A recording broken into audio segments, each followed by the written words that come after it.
So, hello everyone. Good morning, good afternoon, good evening. Kung saan man kayo sa mundo ngayon. Welcome to our session ngayon. By the way, I am Philip Ayanimbong. I will be your speaker for this session. And just a quick background about myself. I am 25 years old. I am a computer engineer and I'm also a PhD holder already. And I am a freelance ESL and piano teacher. And I am a licensed financial educator here in IMG. So today, I am going to teach you on the concepts that I know here in IMG na hindi nyo pa na-encounter siguro sa school or sa trabaho po ninyo because this is exclusively to sa IMG. So let's start and let's know about stock market today. And by the way, just a quick background about our company. Our company is International Marketing Group. So we are a financial brokerage company. It is registered under Insurance Commission. So here in IMG, we have campaign. Our global campaign is financial education.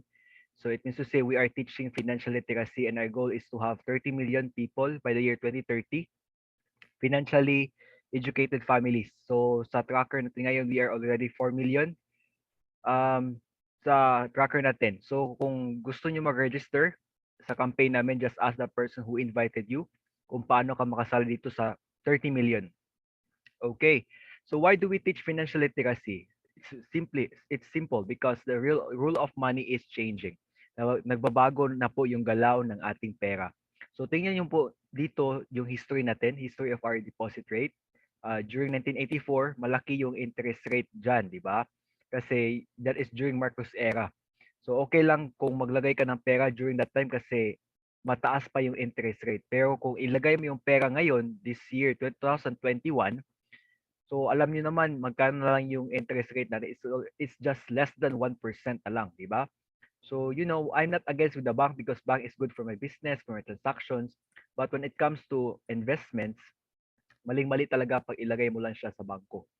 Alright? And also, second is we teach financial literacy because we lack financial education. So, according to the study conducted by the Citibank, in 2018, the average Filipino has a financial quotient of 53%. So, ibig sabihin, bagsak po tayo. Right? Bagsak po tayo when it comes to financial literacy. And that's so sad to know, right? So that's the reason that that is why maraming Pilipino, they never learn. Kahit na-scam na sila last year, tapos meron namang bagong nag-offer na scam ngayon, tapos kagat agad, di ba? Mas scam na naman, di ba? Hanggat may makikita silang post sa Facebook na may bumabalik na pera at merong mga cheque na pinakita sa Facebook, 'di ba? Ang bilis lang matempt ng mga Pilipino, 'di ba? Kaya nga na-scam agad. So pinakitaan ka lang ng cheque, pinakitaan ka lang ng malaking percentage, 'di ba? Na-scam tayo agad. It's because we lack financial education. So that's why we need to be financially educated. So the mandate of our President Duterte is that to give financial education to the families. So that's the reason why our mission is also alive with the mandate of our President Duterte, di ba? So that is one of the reasons why we teach financial literacy. Next is number 3 is we teach financial literacy because people live longer today. So the life expectancy of Filipinos sa mga kalalakihan is age 69. Sa kababaihan naman is age 75. So kung nakita nyo dito sa mga edad na ito, retirement and healthcare crisis yung na-experience ng mga matatanda na sa edad na ito. 'Di ba? Most of us pinagpasa-pasahan lang sa ating mga anak. So anong sinasabi, ma, doon ka muna kay ate, pa, doon ka muna kay kuya. Diba? That's the reason why wala tayong financial independence. So ang mga retirees ngayon, it's either nasa mga anak or worse, nasa home for the aged. So this lockdown, this pandemic that we have right now, this is the mirror of your retirement. Ibig sabihin, titingnan nyo yung sarili nyo, yung future retirement. Diba? Your future retirement.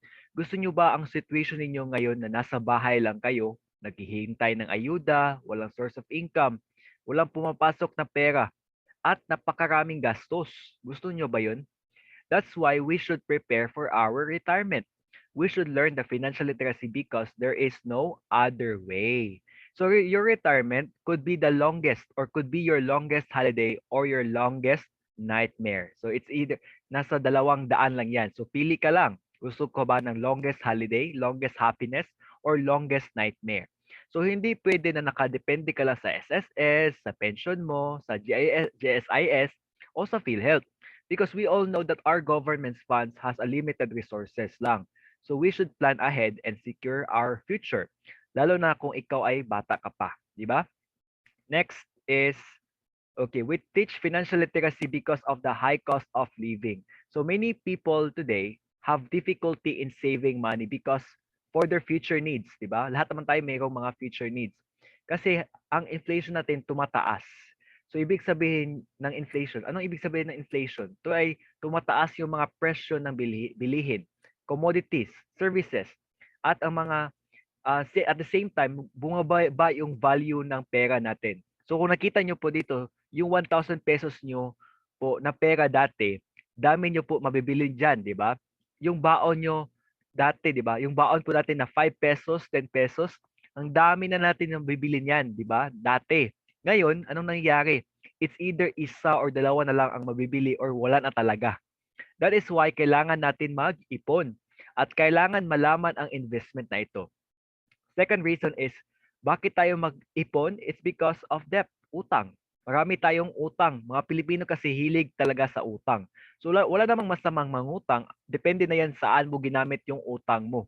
'Di ba? Isa ka ba sa Pilipino na nangutang? It's because para may paghanda or panghanda at ipakain kung may mga celebration, or mangutang ka para may pambili ka ng cellphone, may pang-travel.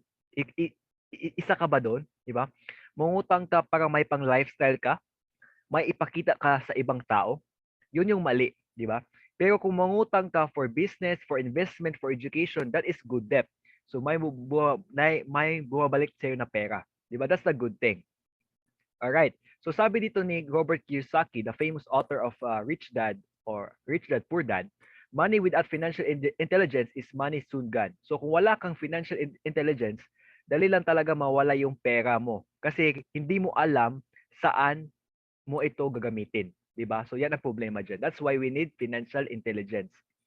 So now we are now here in our main topic, the basics of stock market and mutual fund investing. So intro pa lang yun kanina ha. So background pa lang yun ng company natin. So ngayon, this would be the opportunity for you if you're looking for another source of income or income stream or investment vehicle kung saan ilagay yung pera mo. So let's start. So if you want to build long-term investments, first, you should understand how money works. Okay.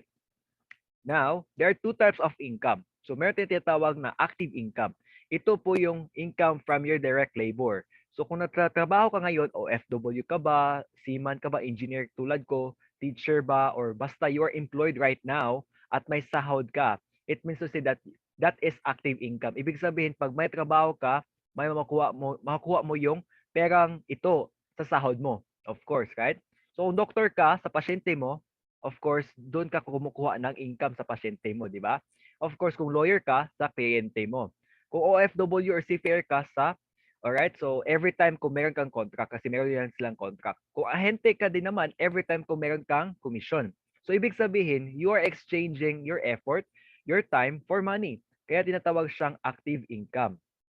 Alright. So the second type of income is the passive income. Ito yung income, ito yung hindi masyadong common sa ating mga Pilipino. But this kind of income keeps on coming even if you're not working. Ibig sabihin, kahit nakahiga ka lang sa bahay mo, basa-basa ka lang ng libro, nagti-TikTok lang, di ba? Nood ka lang ng Netflix, YouTube.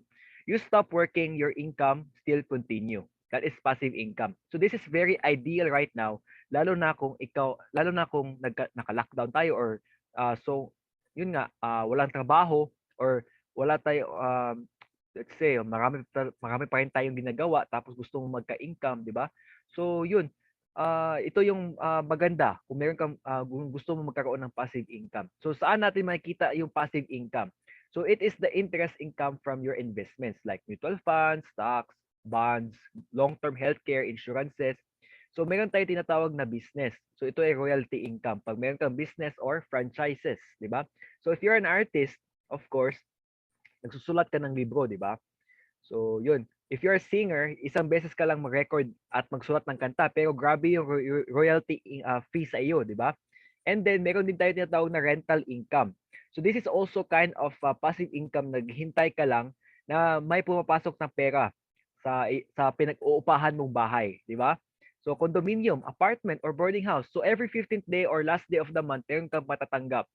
So 'di ba napakaganda kung pag meron kang passive income, but most of our lives we are being customized or being accustomed for active income, 'di ba? Bata pa lang tayo, minamansita tayo sa ating mga magulang na mag-aral ng mabuti para malaki yung grado mo at makahanap ng magandang buhay. 'Di ba? Yun yung sinasabi ng ating mga magulang. 'Di ba? Hindi yung mag-aral ka ng mabuti para makapag-build up ka ng magandang business at makapag-invest ka. Hindi ganoon, 'di ba? Opposite. So naghanap ka na ng magandang trabaho, pero 'yun ang problem diyan, 'di ba? Nagtagal ka diyan, let's say 20 years. 'Di ba? Let's say 20 years ka sa trabaho mo, hindi ka nakapag-stop kasi 'yun nga wala kang ibang sources of income tapos baon ka sa utang, 'di ba? Wala kang ipon. So there is something wrong, 'di ba? So that is why we need to know that what is wrong with your finances, 'di ba? So we are very busy working hard for our money, for the money, that you forget to let your money work for you. So we have three phases sa ating buhay as a tao, 'di ba? So una, man at work. Ikalawa is money at work. All right? So lastly is money at work. So yan yung passive income. So dapat hayaan mo na yung pera mo magtatrabaho para sa iyo. So yan ang passive income natin. Okay, so yun. Next is, how do we make money work for us? How do we have this passive income? So we have this what we call rule of 72. This was discovered by Albert Einstein. So it's called the power of compounding interest. So let us say I'm opening a savings account in the bank. Let's say BDO, the biggest bank in the Philippines. So I put 10,000 pesos and BDO will only give me 0.25%. So but for calculation purposes, let's make it bigger. Let us make it by 1%. So as you can see, by the way, before I forget, when we say rule of 72, when we say powerful compounding interest, it is dividing the number 72 by the interest rate of your savings or investments that will give you the estimated number of years it will take for your money to double. Ibig sabihin, malalaman mo na kailan madodoble yung pera nyo uh, uh, with the interest rate that you are having with your investments. So yun nga, ang example kanina, let's say I'm saving in the bank or in the BDO, and BDO will only give me 0.25%. But for calculation purposes, let's make it by 1% para hindi tayo mahirapan sa mag-divide. So as you can see here, after 72 years, magiging 20,000 na po yung pera nyo. Pero ang tanong dyan, malaki na ba yan 20,000 at the age of after 72 years, 'di ba? Malaki na 'yan 20,000, 'di ba? So, 'yun. At ang tanong din diyan kung buhay ka pa ba niyan, 'di ba? So, 'yan lang kasi ang buhay natin. It's either we live too long or we live too short. So, what if you live too long? Malaki na ba 20,000? Hindi din, 'di ba? Kasi grabe na yung inflation natin ngayon. So, minsan hindi pa tumutubo yung pera natin sa bangko, 'di ba? So, yun, ang liit lang talaga. So, mas malaki pa yung withholding tax, tapos mayroon pa inflation. Imagine, mas malaki pa yung inflation kaysa sa tubo ng pera mo. That's why it's not advisable to put our money in the bank. Kasi kung ilagay mo lang siya sa bangko, of course, bibigay ka talaga din ng bangko na mas malaki pa sa 1% or sa 0.25%. Of course, para ka lang magstay sa kanila, 'di ba? Magstay. Hindi ka iwan. Hindi mo sila iwan. So, ano ba yung 4%? So, of course, meron tayong 4% sa bank, that is what we call time deposit. So, let's say, naglagay ako ng 100,000 sa bank at the age of 29. So, every 18 years, dumodoble yung pera mo dito. So, at the age of 65, magiging 400,000 na po yung pera nyo dito. So, ang tanong, magiging happy na ba ako niyan na mayroon ako 400,000 at the age of 65? Malaki na ba yan? Of course, hindi. Maliit na yung 400,000 at the age of 65 kasi ang mahal na ng bigas niyan. Ang liit ng value ng 400,000 at the age of 65. So, dapat ating ilagay yung pera natin sa mas malaki pa sa 4%. Okay? Kasi yun nga, we need to beat the inflation. So, yun nga. Do you think nakatago lang po yung pera nyo sa bangko? Or nakatago lang po yan sa vault ng bangko? Hindi, ginamit yan ng bank. So, nilagay nila sa mas malaki pa sa 4%. Kasi meron silang alam na 8%. So, yun nga ang problema dyan kasi hindi natin yan alam. So, yung mga pera ng mga deposito, dumudoble na yung pera natin dito every 9 years na lang. So at the age of 65, all right? So every 9 years siya dumodoble, di ba? So at the age of 65, magiging 1.6 million na po siya. Pero yung 400,000 is binalik na ng bangko sa iyo, 'di ba? Pero yung meron kasi naiwan. So yun na yun, lumalaki na siya. So at the age of 65, meron ng 1.6. So meron na silang 1.2 million pesos na income kasi 1.6 million minus 400,000 is 1.2 million. So yung 1.2 million pesos, yun na yung kita ng bangko. And that will be used for their operational expenses, expansion, putting other branches, at iba pa niyan, ininvest pa ng bangko sa mas malaki pang interest rate. Kasi may alam pa silang malaking interest kaysa sa 8%. So may alam silang 12%. So yung pera nyo, ang bilis lang lumaki ng bangko na ang gumamit, di ba? So nagiging 6.4 million pesos na yung pera nyo dito at the age of 65. Di ba? Ang laki. So yun. So yan ang ituturo ko sa inyo ngayon. Saan ba yan 12%? Bakit hindi natin yun alam? It's because ang bangko lang po ang may alam nito at mga rich people. That's why the rich gets richer while the poor gets poorer. So sa isang depositor lang po ito na illustration. So what if tayong lahat na deposito. Diba? So napakarami at napakalaki ng income ng bangko. Ngayon, saan ba yan 12%? So tingnan muna natin itong history of our deposit rate. So from 1976 to the present year. So as you can see, during 1984, malaki po yung interest rate dyan, di ba? So sinabi ko na ito kanina sa presentation, di ba? So that's why we need to make sure that we know the interest rate of our investments para we can beat the inflation. Kasi kung lagay ka lang ng lagay tapos maliit lang pala yung interest rate dyan, di ba? So malulugi ka talaga. You are defeated by the inflation rate, di ba? So ngayon, how do we make money? How do we have this passive income? So let's skip this one. All right. So how do we make 6 million? So of course, pwede ka magtrabaho para maka 6 million, di ba? Or hayaan mo na lang yung pera mo na magtrabaho para sa'yo. Ano ba yung gusto mo? Alright? Magtrabaho ka para maka 6 million or hayaan mo yung pera mo magtrabaho para sa'yo. Okay? So, how many years you work to make 6 million? So, kung nagkaka-income ka ng um, uh, 15,000 or let's say 15,000 or more or 15,000 more or less every month. So that's 200,000 per year, di ba? So you need to work for 30 years para makapag-ipon ka ng 6 million, di ba? Pero hindi ka kakain yan. Wala pa yung expenses, di ba? So pero kung hayaan mo yung pera na ang mag-work para sa'yo. So all you need to do is to have 100,000 and put it in 12% interest rate. That is 6.4 million pesos after 36 years. So ang question, may 100,000 pesos ka na ba ngayon? Kasi kung wala kang 100,000 pesos, it's okay. It's fine because you can start with 1,000 pesos. So it's just 33 pesos a day. Start ka mag-ipon and discipline yourself and start ka mag-ipon ng 33 pesos a day. And that is 1,000 pesos every month. So put it in 12% and that is also 6.4 million pesos in 30 years. So how did it happen? So ngayon, we will discuss it here. So in building your long-term investments, kung ikaw ito, then where should we put our money? Is it in the bank by opening a savings account or in mutual funds by investing here in mutual funds? So of course, ikaw naghanap na saan maganda mag-invest. Let's say, kung sa bank ka maglagay ng pera, you are called as a depositor dyan, di ba? So you are opening a savings account. So the money that we save in the bank, di natin alam that the bank invested it in government securities, commercial papers, stocks and equities, and retail loans, and real estate. And they can gain 12% with that. At tayo depositor, bibigyan lang po tayo ng 0.25% wherein sa ngayon, nagiging 0.25% na lang po siya. So grabe po inflation kung sa bangko ka lang po magsisave, di ba? Kung sa mutual funds mo siya nilagay or sinave or nag-invest, so you are called as a shareholder dyan, di ba? So of course, dyan, as you can see here, dyan din siya naka-invest sa government securities, commercial papers, stocks, equities, retail loans, and real estate. But the good thing here is that if they can earn 12% with that, you can earn and gain 12% too with that from your savings or investments. Di ba? Ang ganda. So saan mong gusto mag-invest? Di ba?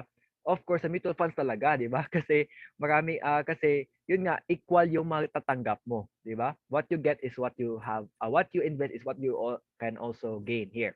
Okay, so as you can see here in RA number 848, for otherwise it's known as Tax Reform Act of 1997, gains realized by investors upon redemption of their shares in a mutual fund have been excluded from the definition of gross income effective January 1, 1998 and are therefore not subject to personal income tax return. Ibig sabihin po na wala kang tax mabayaran sa mutual funds investment. So yung investment mo, yun talaga ipapasok sa investments mo, di ba? Walang deduction sa tax.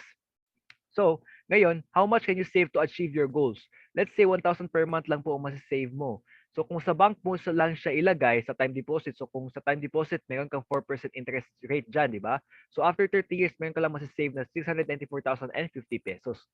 Pero kung sa mutual funds mo siya nilagay, meron kang interest rate dyan na 12%, di ba? So, after 30 years, magiging 3 million plus na po siya, di ba? So, ang laki ng difference kung sa mutual funds mo siya nilagay. What if you can save more than 1,000 per month? Let's say you can save 5,000 per month. So if you save it in mutual funds, after 10 years, millionaire ka na po. Diba? So ang laki ng difference pag sa mutual funds mo siya nilagay. Ngayon, okay. So kaya always remember, the higher the yield, the higher the risk. Mas malaki ang balik sa'yo, napaka-risky talaga niyan. Diba? Kaya kung merong nag-post sa'yo na risk takers only, alam mo na talaga ano ibig sabihin yan. Diba? Dapat alam mo rin yung risk tolerance mo. Diba? So kung anong klaseng investor ka. Okay lang ba sa'yo na maliit yung returns, pero totoo? Diba? The best way to reduce risk is to, if you want to invest in stock market, is to invest in mutual funds. Diba? So this is the most legal to invest our money. It's not an easy rich quick scheme, easy money. No, it's not in an easy money na gusto mong tutubo agad yung tinanim mo every month. Hindi ganyan. Alright? Sorry, I need to fail your expectations. So hindi ito easy money ha. Itong stock market, hindi ito easy money or even mutual funds. Meron tayong tinatawag na time horizon. So now, the types of mutual funds, depende talaga din yan anong klase kang investor. Okay? So this is the types of mutual funds. Number one is, okay, the first type of mutual fund is bond fund. So bond fund is good for conservative type of investors. So if you want to grow your money for 4% to 6% yearly or per annual, this is the best way for you to invest. Okay?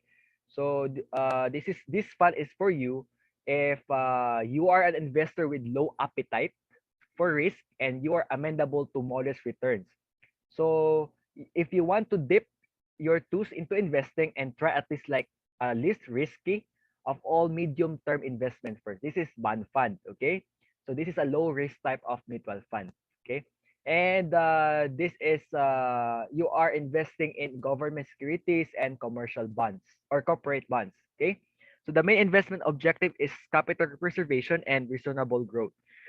So the recommended length of stay here is short term. It's just 1 year to 2 years. Okay, so that is bond fund. Next, we have balance fund. Balance fund is a moderate risk type of mutual fund that invests in combination of equities or stocks and fixed income investments. So the allocation varies according to the fund's objective. Is that the main investment objective of the fund is for medium and long term growth. So as you can see, this fund is designed to seek total return through current income and long-term capital growth through invested. All right. So this fund is for you if you are ready to invest and are currently looking at long-term investing horizon. So you are willing to take the risk but are not ready to have 100% exposure in the equity or stock market. So you want this fund is for you if you want to invest in both stocks and bonds with a limited budget only. All right, that is balance fund. Next is stock funds. Stock fund is an aggressive type of mutual fund that invests mostly in shares or stocks or corporations. That the main investment of objective of this is that it's for capital growth and fund appreciation for a long period of time.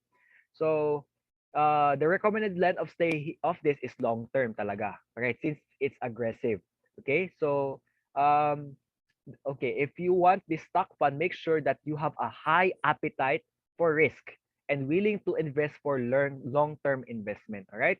So you want to invest your funds in both blue chip companies or blue chip stocks and second liners, which is alpha stocks. So you have no immediate need for your investments and are willing to invest for the long term. So if you want to invest here in stock funds, so at least 5 years or more. the length of stay on this long-term invest of these stock funds. Okay, so that is our types of mutual funds. Now, I have three scenarios right here. Pwede niyo i-check anong pwedeng mangyari sa pera nyo pag nag-invest kayo during this scenario. Okay, so please chat on the chat box. Which scenario do you prefer more?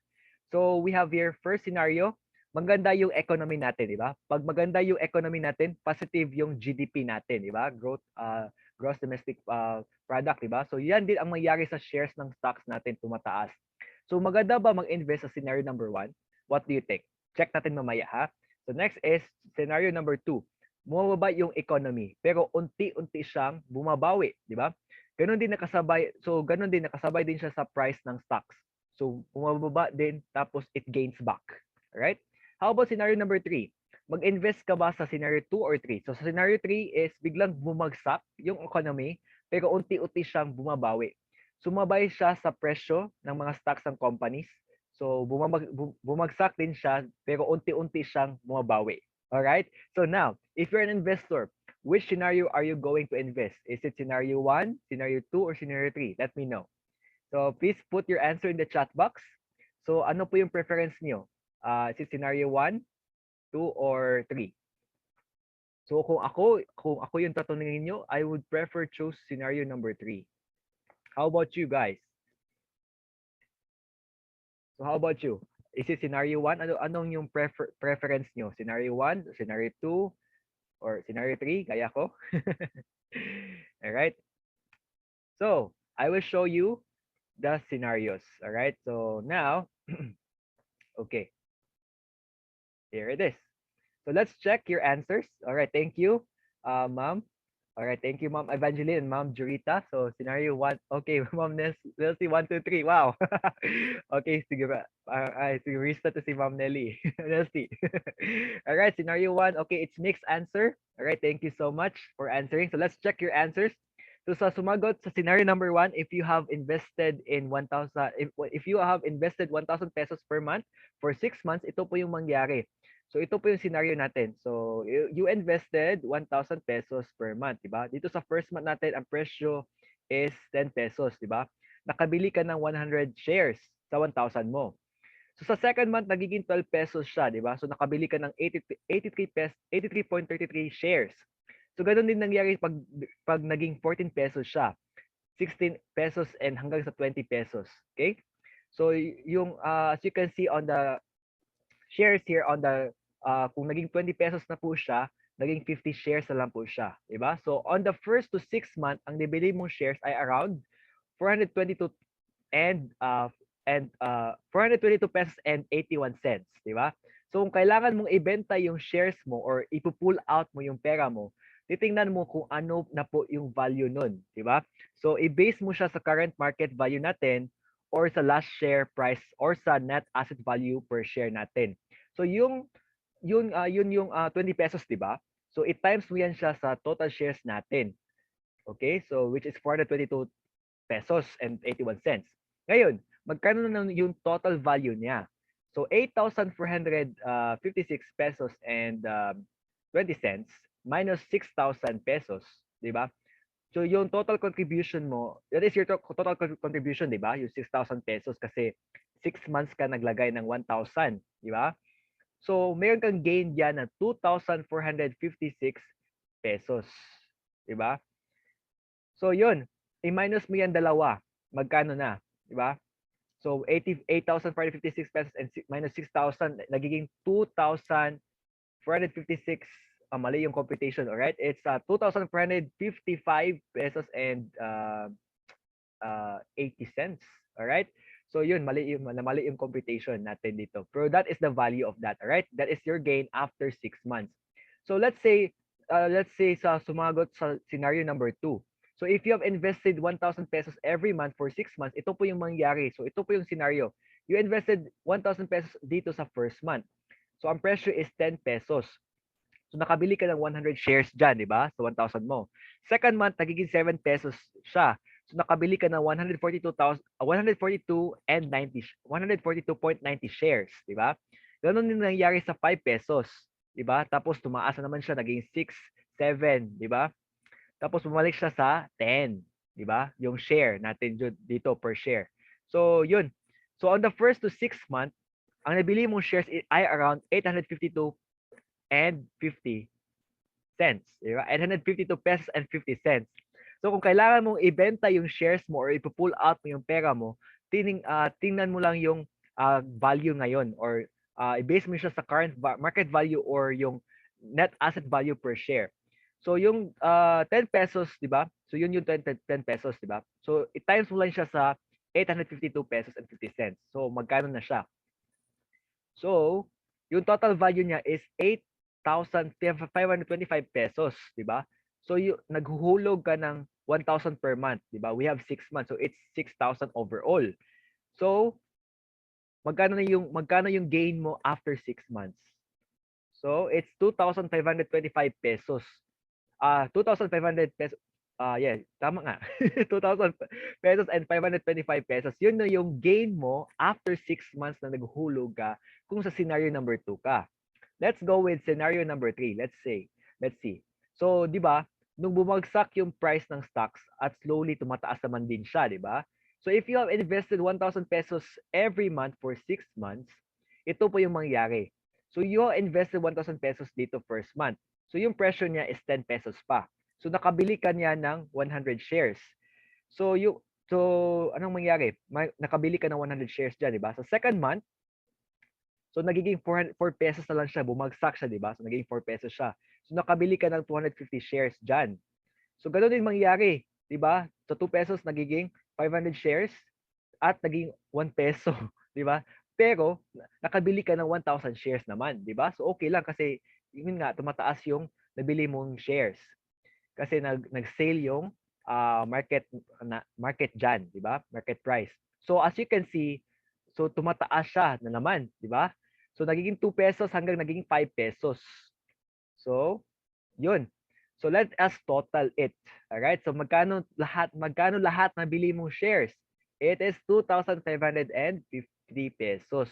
So kung kailangan mo siyang ibenta or yung shares mo or i-pull out mo yung pera mo, tingnan mo lang ano yung value or magkano yung value natin dito.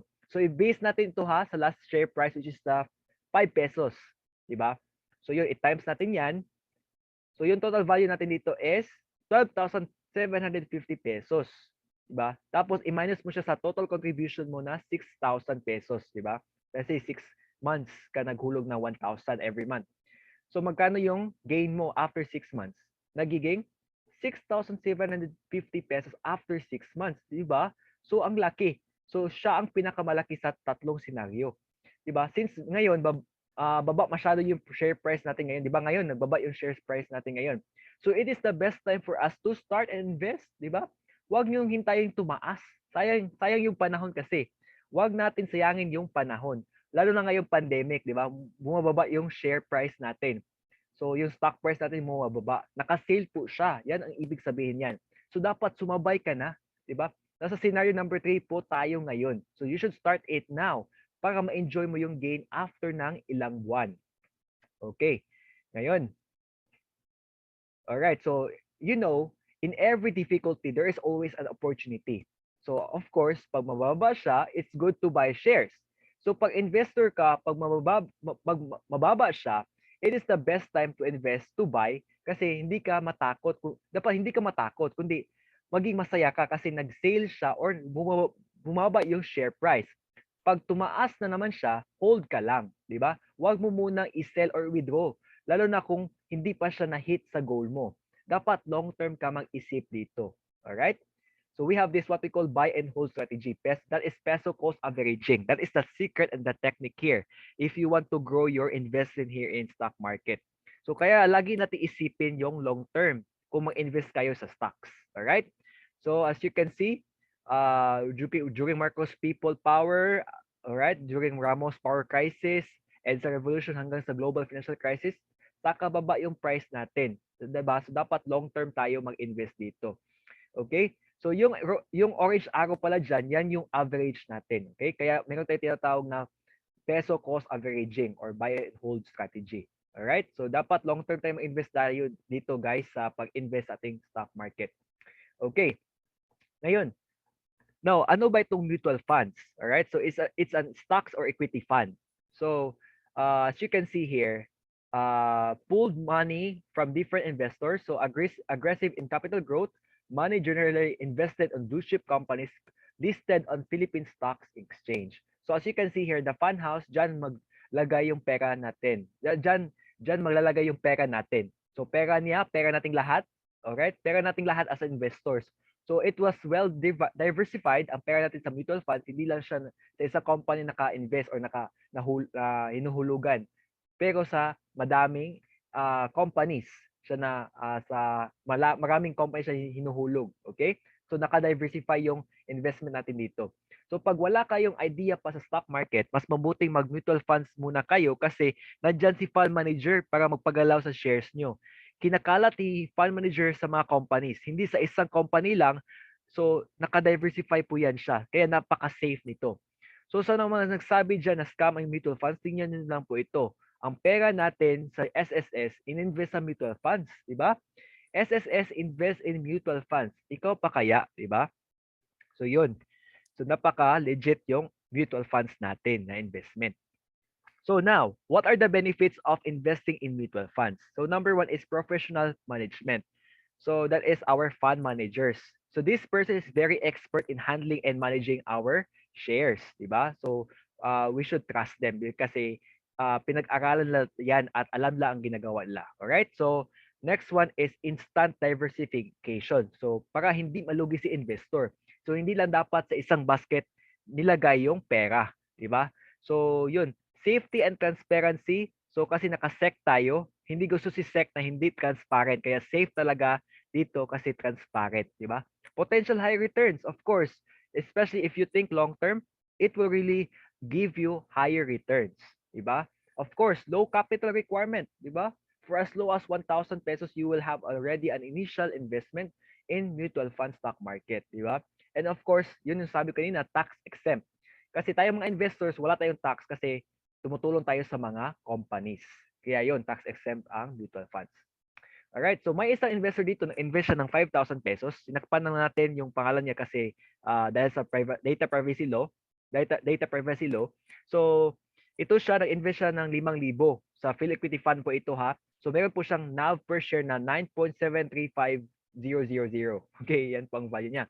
So, ang bilis lang po tumaas ng shares niya dito, di ba? So, tingnan nyo. So, yun. Ito po siya, hindi niya dinagdagan yung 5,000 pesos niya ininvest niya. Alright? So 5,000 lang talaga yung nilagay niya. So di natin alam kung bakit. Alright? Kaya yan lang po yung tinubo ng pera niya, 'di ba? Kasi yun lang nilagay niya, 5,000 lang. One time lang siya naglagay tapos wala na siya, hindi na yan dinagdagan, 'di ba? That is for 9 years, 'di ba? So yun. So kung hindi ka regular nag-invest, matatalo ka talaga sa inflation. Kaya save invest talaga dapat regularly. So yun. So yan. So after 9 years, 'di ba? So magkano lang yung gains niya? It's only 15,000 pesos and 664 pesos and 25 cents. Kasi yun nga ang total share yung shares na bili niya is 496 shares kasi yun nga yung kita niyo dito amount invested is 5,000 lang, 'di ba? So yung price per share niya is 9.735. So ang total niya na bili niya shares is 496 lang, 'di ba? So after 9 years, so dito lang yung nakukuha niya, 15,664 pesos kasi hindi siya nagsisave at invest regularly. So yan ang dyan, problema. So ngayon, it's only 34.8% ang yung tinubo lang niya, 'di ba? Per year. So hindi mo siya talaga ma-appreciate kasi hindi siya nag-invest regularly. So yun lang ang problema dyan. So that's why we should save and invest regularly. So, I just want to share to you that one of the benefits of being an IMG member is that you will enjoy free investment seminars and you will enjoy 0% entry fee sa lahat ng mutual funds. All right. So I just want you to know that Soldivo funds are from Ramper Financials. All right. It's not from IMG. So they are the ones who sold all the funds. Okay. Because they are the official distributor of Atram and many more. Okay? So exclusive lang po ito sa lahat ng IMG members. So Ramper Financials is partner with IMG. Alright? So zero load forever ka dyan kung ikaw ay isang IMG member.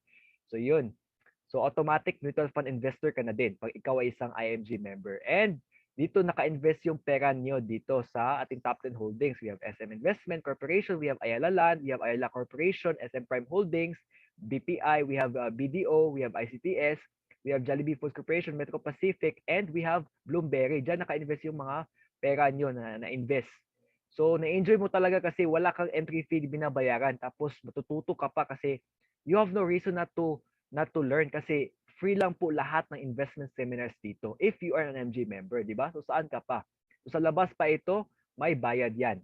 Okay?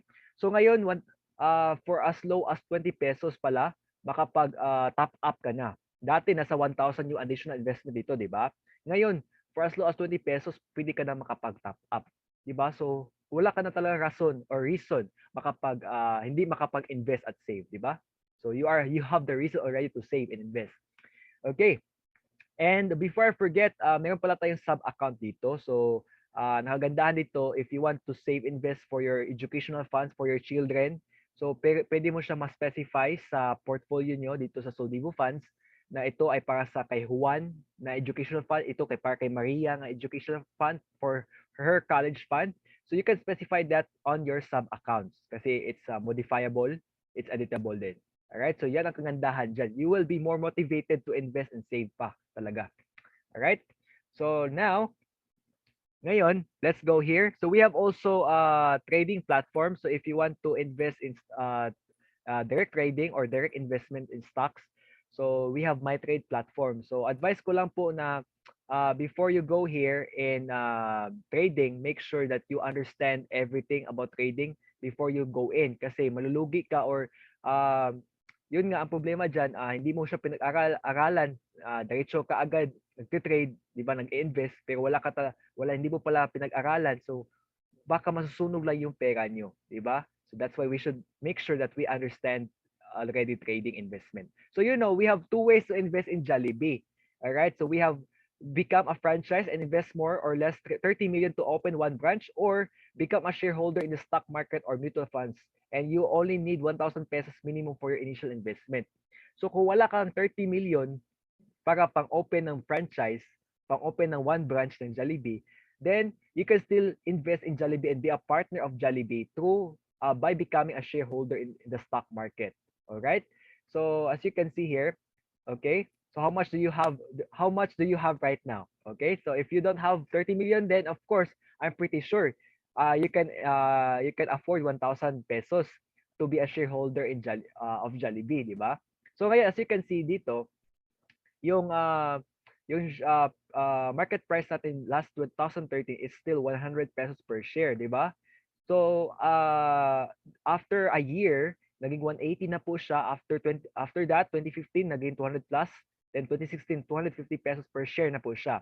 So after that, during February 2018, nagiging 283 pesos per share na po siya, 'di ba? So ang lumalaki siya habang tumatagal, 'di ba?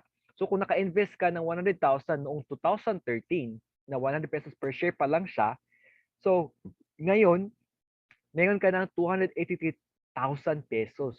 'Di ba ang laki? 'Di ba? That's why long-term thinking investing is very important, 'di ba? So bida-bida sila sa mga bida-bida silang mga shareholders, ikaw na lang ang hindi, 'di ba? Kasi yun nga you are already enjoying your investments, 'di ba? Lumalaki yung investments mo dito. Okay, now I want you to know that you cannot invest directly if there is no agent or broker. So, if you are an IMG member, one of the benefit or one of the advantage if you're an IMG member is that you can already bypass the middleman. You don't need any agent or broker already if you want to invest in stock market. Kasi you yourself is already an agent or broker na. So, if you're an IMG member, of course, you have the direct access to this financial company. Since IMG is a financial brokerage company, then and you are a member of IMG, of course, then you will have the direct access of these financial companies. And if you have the direct access of these financial companies, then you will enjoy the discounts from the financial products that you buy. And with that, you can become your own money manager. Di ba? Sino hindi gusto niyan, di ba? So, be an IMG member so that you will be so that you can enjoy the discounts from the any financial product that you buy here, and you can pick whatever investments that you want to invest kasi yun nga, you have the direct access to these financial companies. Kasi kasi if you're not IMG member, of course, you are in the traditional industry, of course, you need an agent at broker. Yun yung sabi ko kanina, di ba? Tapos, yun nga ang problema dyan. You will pay for entry fee and management fee sa broker at agent. And of course, they will also earn commissions from any products that you buy. Di ba? Gusto mo ba yan? Tapos, meron pang up to 20% tax returns para sa mga banks. Di ba? So, gusto nyo ba yan? Tapos, hindi, di ba? Tapos, kung pwede naman, hindi. Yes, of course, pwede. As long as you're an IMG member. Okay? So, if you are an IMG member, so in IMG membership is a one-stop shop. So, hindi lang po sa stock market ka lang po ma-enjoy makapag-direct invest. So, we have a lot of financial companies that you can invest directly, that you don't need any agent or broker na para makapag-invest. So, we got it all for you. IMG got it all for you. So, you don't need to go to each company na for you to invest. Kasi, as a member of IMG, of course, you can have an access to all of this. Okay? So if you want to invest for your healthcare, life insurance, investment for the real estate, if you want to invest for non-life insurances, and for our allied financial services, then here at IMG, you will have the direct access to all of these financial services. Alright? So maabot ito ng 300,000 yung masisave mo dahil sa mga discounts since you're an IMG member. Okay? So how to start? Okay, so just become a lifetime member of IMG and talk to the person who invited you to know how to start. Okay, so my recommendation to you is to invest in financial education first before anything else. Kasi if you spend it with other things, may babalik ba sa'yo? Wala, di ba? But if you spend it with financial education, hindi ka lang natututo, bawing-bawi ka pa sa mga benefits. So this is, by the way, this is our members portal pala or online page. So, at magiging business mo na din. Alright? So, once you log in, after you log in, this is what you see. You can see your name, your picture, your details, and announcements. Alright? You can see here on your portal, everything is here. Your benefits as an IMG member is here. As you can see there on the first box on the dashboard is IMG Soldivo Fund. So, yung 1,000 pesos mo sa membership fee mo, automatic dyan pupunta sa IMG Soldivo Fund. So, that's why you are already automatic mutual fund investor. At the same time, hindi lang po yan yung makukuha mo. Marami din tayong mga benefits aside sa magkaroon ka ng 0% entry fee, tapos free yung investment seminars. You will also have a Fidelity Life Insurance worth 50,000 pesos pero kailangan mo lang magbayad ng 500 pesos para sa lifetime, one-time membership fee ng Fidelity Life. So, meron ka ng 50,000 cash assistance niyan. Tapos, meron ka pang Everest member service. So, if you don't have St. Peter, so it's very okay kasi para itong St. Peter yung Everest. Just call them. Of course, kung tayo ay kukunin na ni Lord, of course, wag naman sana muna. Alright? So, that is your Everest for your memorial services. And of course, Manila Bankers, you will also have up to 300,000 of personal accident insurance. If you get accident, all right? So hopefully we will not experience that one, but we don't know, right? That's why we need to prepare. That's why IMG is giving you preparations by having this personal accident insurance worth up to 300,000 pesos. Of course, we have also vision care. So kung gusto mo magpa-check up sa mata mo, then free yung check up, free yung frame, yung lens lang po yung babayaran nyo dito. Then we have Kaiser Medical e-health card dito, and we have Domini Tool if you do the business, and we have Kaiser Healthcare din dito.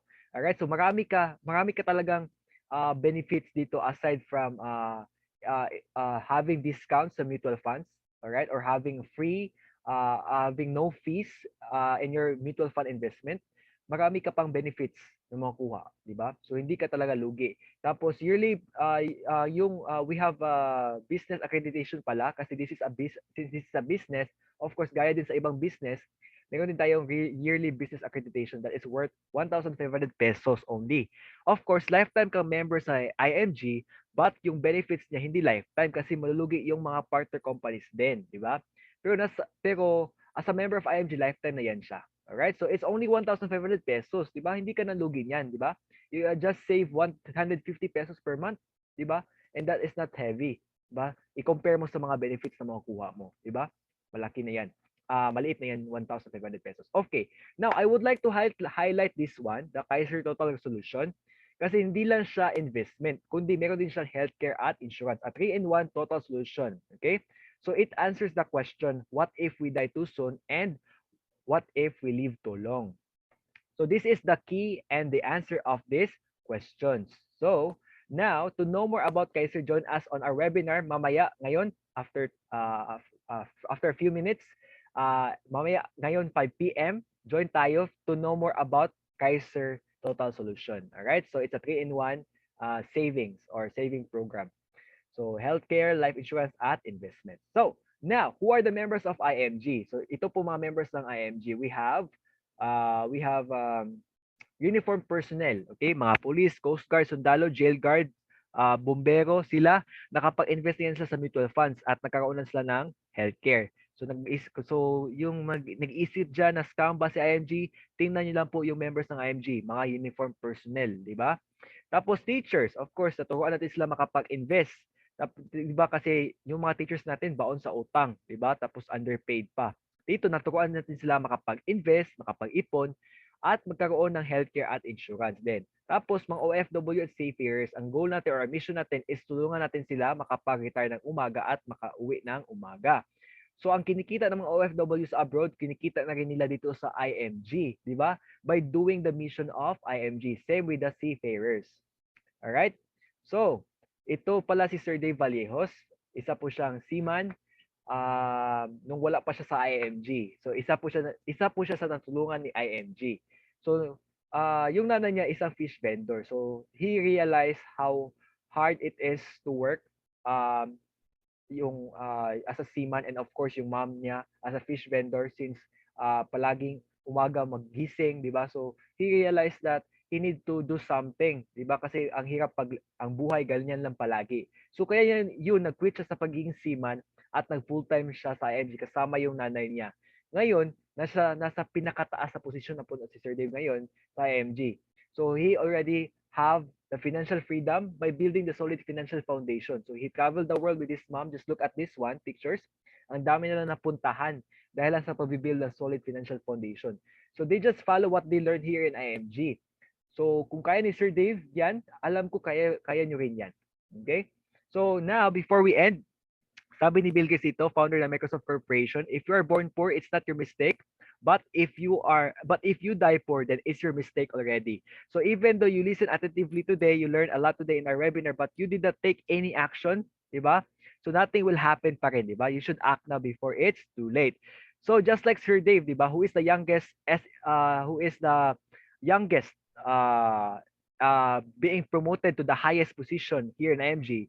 So if Sir Dave doesn't take any action, then Sir Dave will not be here in IMG. But because of his determination to achieve his goals by being financially free, he received this uh, reward as being the most young or the youngest